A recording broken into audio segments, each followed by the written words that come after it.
On January 5, 1973, Aerosmith released their self-titled debut album, a record that would propel both the band and Steven Tyler's famously flamboyant image into the rock and roll spotlight.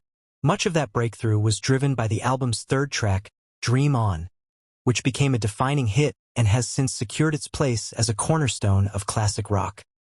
While that song often dominates discussions of the album, the record as a whole captures a crucial stage in Aerosmith's evolution as songwriters. Internal tensions within the band were often as loud and confrontational as their music, yet the creative output always came first.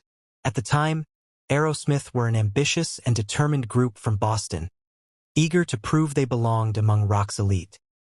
To set the tone for the album's opening track, Steven Tyler reportedly put himself into a performative mindset, imagining the band already living the life they aspired to.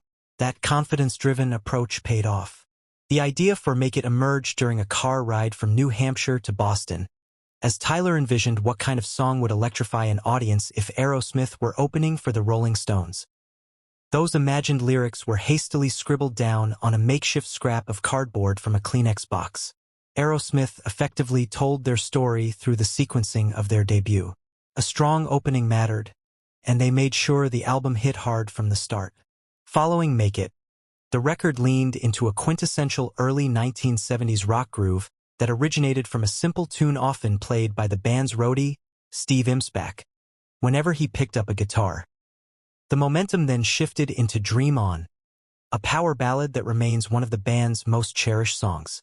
Its origins traced back several years earlier, when Tyler first composed the piano introduction as a teenager. Bringing the song to life on the album was a deeply emotional milestone for him, as he felt a strong conviction that it could define the band's future and open doors they had been striving toward. Throughout the album, Aerosmith also drew inspiration from the rock icons who preceded them. Mama Kin carried clear echoes of the Rolling Stones' Midnight Rambler, while Write Me a Letter reflected stylistic elements reminiscent of the Beatles' Got to Get You Into My Life. The debut record also highlighted the band's growing sense of collaboration.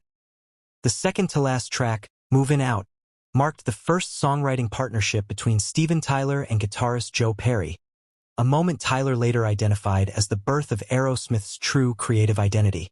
The album concluded with their take on Rufus Thomas's Walkin' the Dog, a nod to their live performance roots and early influences, including the Rolling Stones, who had also recorded their own version of the early 1960s song.